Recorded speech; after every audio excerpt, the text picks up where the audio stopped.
Assalamualaikum warahmatullahi wabarakatuh. Jumpa lagi bersama Asafiu. Bagaimana kabar kalian? Semoga kalian dalam keadaan baik-baik saja dan sehat walafiat, serta dimudahkan segala urusannya. Amin.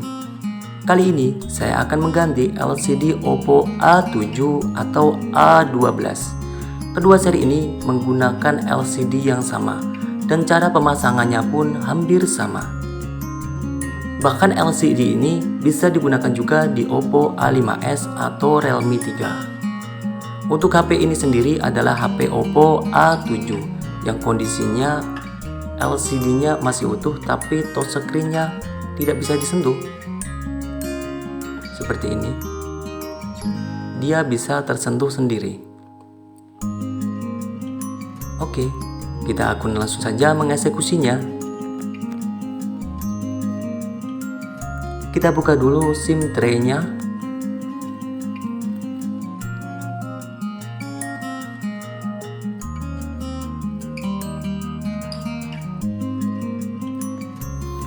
Dan kita lanjutkan dengan pembukaan tutup belakang atau back cover-nya. Untuk seri A7 kita buka seperti ini aja. Dan kita lanjutkan dengan pembukaan baut-baut penutup mesinnya.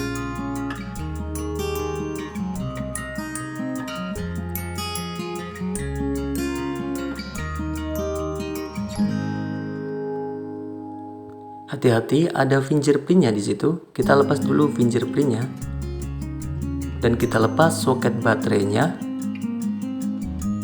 Ini adalah soket LCD-nya. Kita lepas juga. Dan kita akan mencoba LCD yang baru. Ini adalah LCD universal yang baru.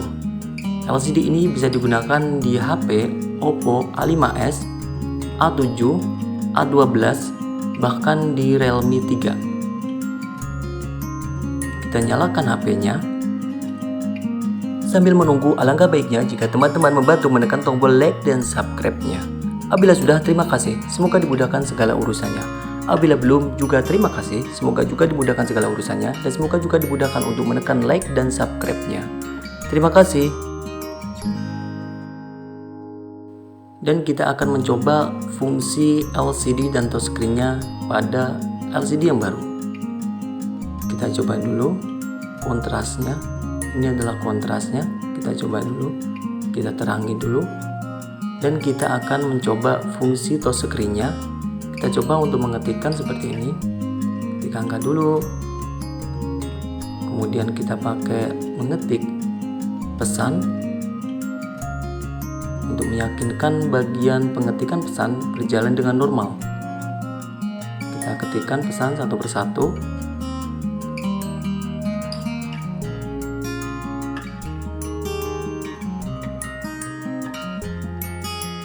Dan kita juga bisa masuk ke engineer mode dengan cara mengetikkan bintang pagar 899 pagar. Masuk ke engineer mode, pilih manual test dan kita geser ke kiri, kemudian kita pilih touchscreen dan handwriting. Kemudian kita coba untuk menggeser-gesernya untuk melukis-lukisnya, garis-garis seperti ini. Kita yakinkan semua garis-garis ini akan terisi di semua layarnya. Kita garis-gariskan semuanya pada setiap titik layar LCD-nya. Kita yakinkan semuanya terisi.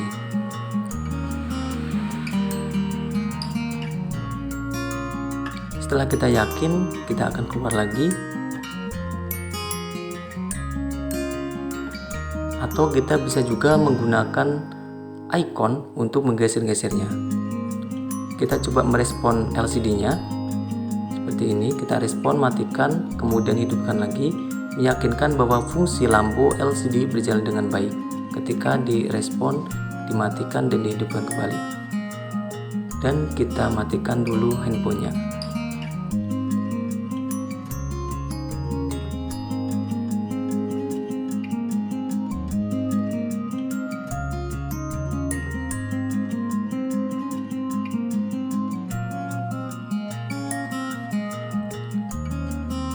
Dan kita lanjutkan dengan pemanasan LCD-nya. Di sini saya menggunakan separator LCD untuk memanaskan LCD ini. Bisa juga menggunakan blower uap atau menggunakan hair dryer atau alat pemanas yang lainnya yang fungsinya untuk memberikan kemudahan dalam pengangkatan LCD dan baterainya. Setelah dirasa cukup panas, handphone akan terasa sedikit hangat atau panas. Kita akan melepas baterainya terlebih dahulu. Kita lepas baterainya pelan-pelan saja supaya baterai tidak bengkok atau tidak banyak gelembung-gelembungnya. Baterainya harus tetap lurus agar tidak mengalami akumulasi penurunan yang sangat signifikan.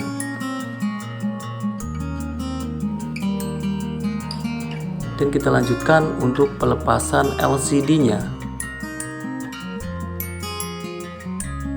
Kita lepaskan LCD-nya. Di sini saya menggunakan silet terlebih dahulu untuk mencari celahnya. Kita cari celahnya.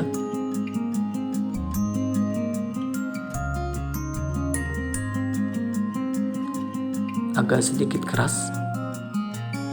Dan kita akan menggunakan mika seperti ini untuk menyisit LCD-nya.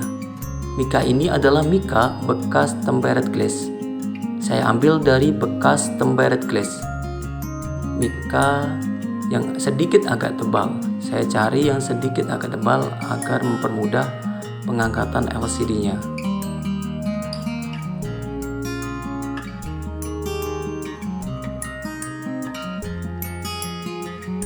Sepertinya ada yang ketinggalan di bagian bawah LCD-nya.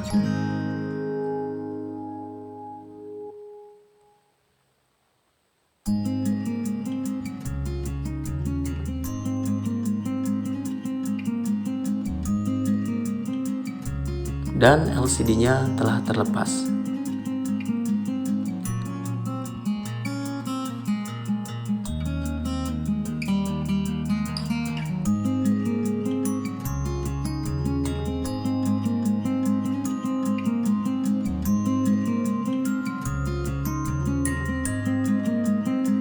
Dan kita akan lanjutkan dengan pembersihan bekas-bekas lem yang menempel di body frame-nya. Kita bersihkan seperti ini dengan menggunakan alat apapun. Di sini saya menggunakan pinset untuk membersihkannya.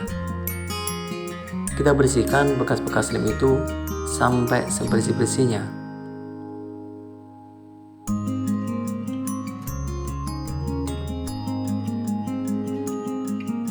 Setelah dirasa cukup bersih, kita coba untuk melihati body frame-nya.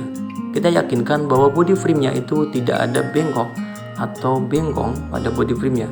Kita taruh di tempat yang datar untuk melihati bahwa body frame-nya tidak ada yang bengkok.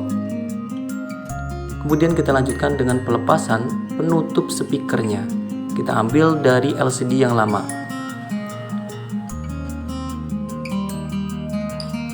Ini adalah penutup speakernya, kecil. Dia nempel di LCD yang lama.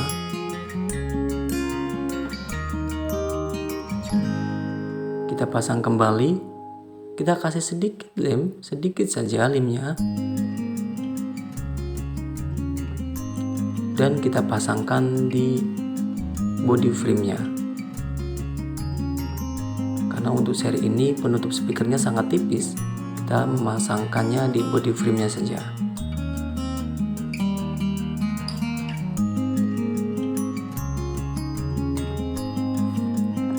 Sambil menunggu, alangkah baiknya jika teman-teman membantu menekan tombol like dan subscribe-nya. Apabila sudah, terima kasih. Semoga dimudahkan segala urusannya. Apabila belum, juga terima kasih. Semoga juga dimudahkan segala urusannya dan semoga juga dimudahkan dalam menekan tombol like dan subscribe-nya. Terima kasih. Dan kita lanjutkan dengan pembersihan LCD yang baru. Kita lepaskan semua segel-segel LCD-nya. Kita lepaskan semua penutup-penutup segelnya. Di sini lem atau double tip pada fleksibelnya tidak saya lepas. Boleh dilepas dan boleh ditempel, tapi saya memilih tidak saya lepas untuk menghindari terlipatnya berlebihan pada fleksibelnya. tapi itu relatif, terserah saja. Kalau mau dilepas dan ditempelkan juga tidak masalah. Dan kita lanjutkan dengan pengeliman LCD-nya. Di sini saya lem bagian body frame-nya dengan lem LCD tipe T7000. Kita lem secara menyeluruh, merata dan secukupnya. Kita kasih sedikit lem pada tengah-tengahnya seperti ini.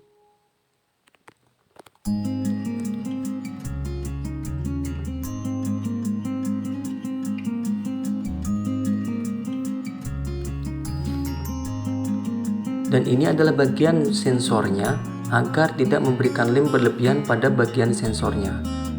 Karena kalau sensornya tertutup, nanti akan menyebabkan ketika menelpon jadi langsung gelap.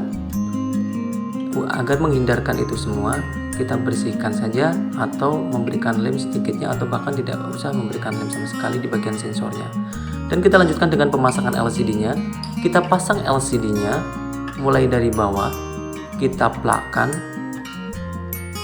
kita urutkan ke bagian atasnya, kita plakkan juga, kita senterkan, kita presisikan, kita senterkan antara atas dan bawahnya. Jangan sampai berlebihan di bagian atas atau berlebihan di bagian bawah. Kita senterkan juga bagian kanan dan kiri.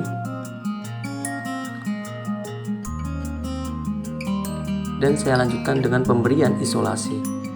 Ini adalah isolasi yang digunakan untuk menahan sementara sampai lem LCD itu mengering dan menguat. Kita kasih isolasi ini secukupnya saja, tidak usah ditekan terlalu berlebihan karena fungsinya hanya untuk menahan saja. Kalau dirasa cukup plak ya sudah, tidak usah ditekan secara berlebihan atau ditarik dengan isolasi secara berlebihan. Kita kasih isolasi semua bagiannya agar lem itu bisa menempel dengan sempurna di body frame-nya.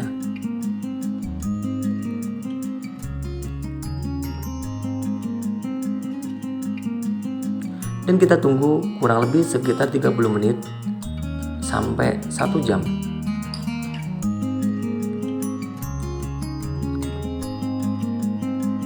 Setelah dirasa cukup kering, mungkin sekitar 30 menit tadi, kita lepas semua isolasinya.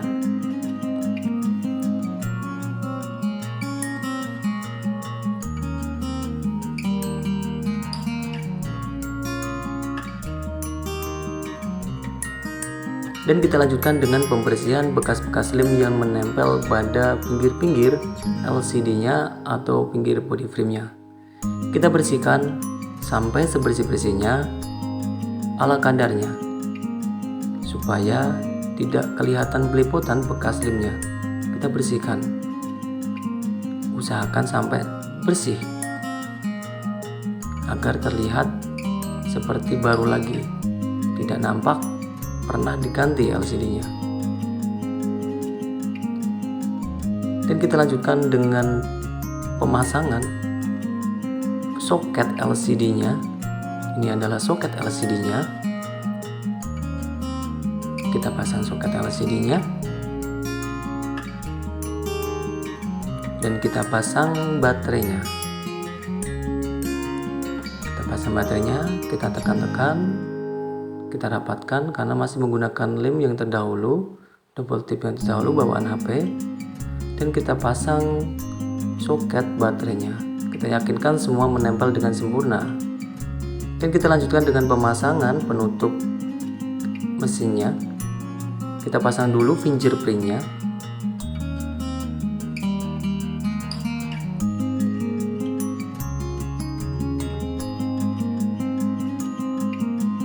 Kita paskan untuk fingerprint-nya. Dan kita pasang kembali baut-baut penutup mesinnya.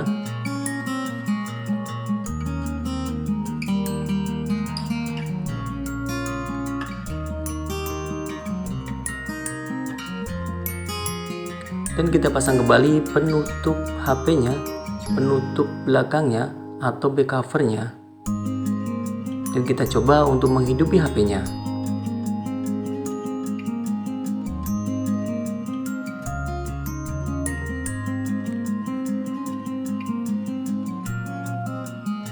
Kita bersihkan juga untuk LCD-nya, bagian layar LCD-nya kita bersihkan. Di sini saya menggunakan pembersih tempered glass. Saya menggunakan yang basah dulu dan langsung saya pasang aja tempered glass-nya. Kemudian saya biarin kering sebentar dan saya bersihkan ulang dengan pembersih yang kering.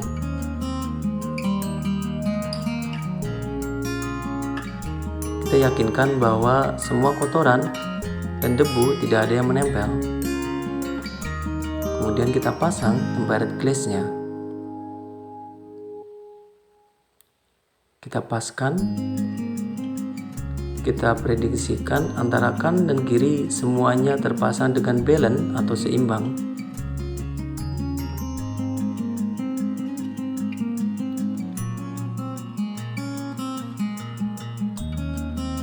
Dan kita akan mencoba kembali fungsi LCD dan touchscreen-nya. Kita yakinkan fungsi LCD dan touchscreen-nya berjalan dengan normal. Kita coba untuk mengetikkan, kita coba untuk memencet-mencetnya, menggeser-gesernya dan sebagainya. Cukup sekian, semoga bermanfaat. Wassalamualaikum warahmatullahi wabarakatuh.